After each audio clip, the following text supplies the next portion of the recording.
plaisir de participer à ce colloque international sur un sujet très important. Avant de commencer, permettez-moi de présenter mes félicitations au comité d'organisation pour le choix de ce sujet. Et je remercie tous les membres du comité d'organisation pour les efforts déployés pour la réussite de ce colloque. Donc, le thème que je me propose de développer devant vous porte sur l'entrepreneuriat féminin au Maroc, les contraintes et les perspectives. Donc, l'entrepreneuriat féminin, c'est par opposition à l'entrepreneuriat masculin. Donc, la première question qui doit se poser, est-ce que l'entrepreneuriat est-il un sexe? Et bien sûr, lorsque j'aborde l'entrepreneuriat féminin au Maroc, les contraintes, ça ne veut pas dire que les hommes ont le tapis rouge, loin de là. Il y a plusieurs contraintes, aussi bien pour les femmes que pour les hommes, pour bien sûr créer leur propre entreprise. Donc, pour aborder ce sujet, j'ai adopté le plan suivant. Introduction. Premièrement, l'entrepreneuriat féminin au Maroc, les contraintes. Deuxièmement, l'entrepreneuriat au Maroc, les perspectives. Et enfin, conclusion. Donc, l'entrepreneuriat est multidimensionnel. Il dépend bien sûr de plusieurs facteurs. Il dépend de l'âge, il dépend de la culture, il dépend du niveau d'instruction, il dépend de l'environnement, de la famille, du système d'appui, de la réglementation en vigueur, etc. Donc, tous ces éléments, tous ces facteurs impactent sur l'entrepreneuriat. Ils peuvent le développer comme ils peuvent le freiner. Donc, bien sûr, l'entrepreneuriat dépend de l'individu et de tous ces éléments que j'ai cités.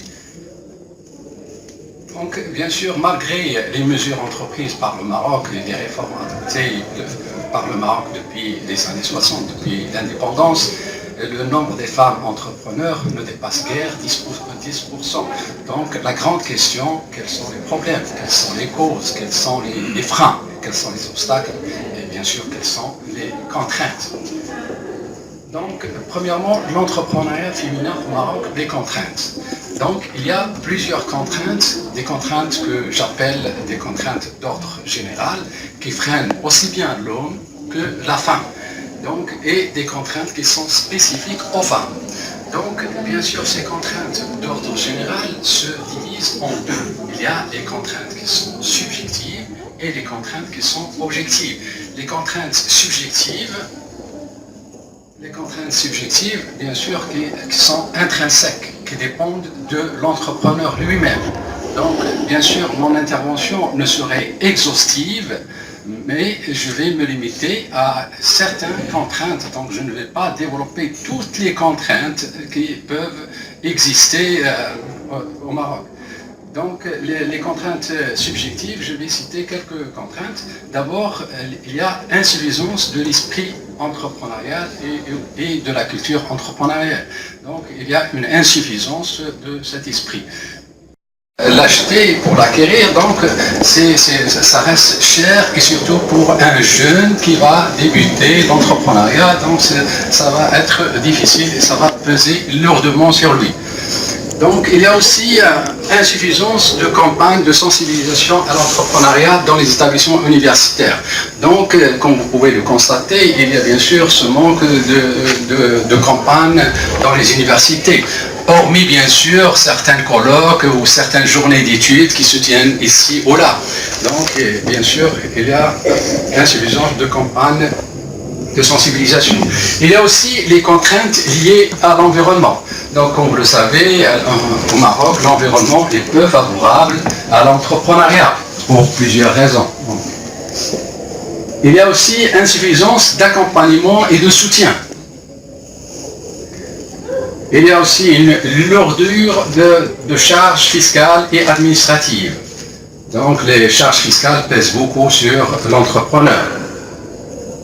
Et après ces contraintes, bien sûr, d'ordre général, que j'ai appelé d'ordre général, il y a aussi des contraintes qui sont spécifiques aux femmes. Donc je vais citer, bien sûr, je ne vais pas citer toutes les contraintes qui sont spécifiques aux femmes, mais je vais me limiter à certaines contraintes qui me paraissent importantes. Donc d'abord, il y a les obstacles socioculturels.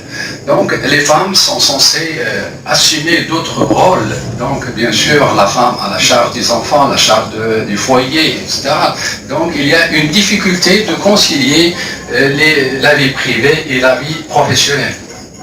Il y a aussi le manque de soutien de la part de la famille. Donc, comme nous sommes dans un pays patriarcal, une société patriarcale, donc bien sûr, la famille souhaite ou bien aime aider les garçons que les filles.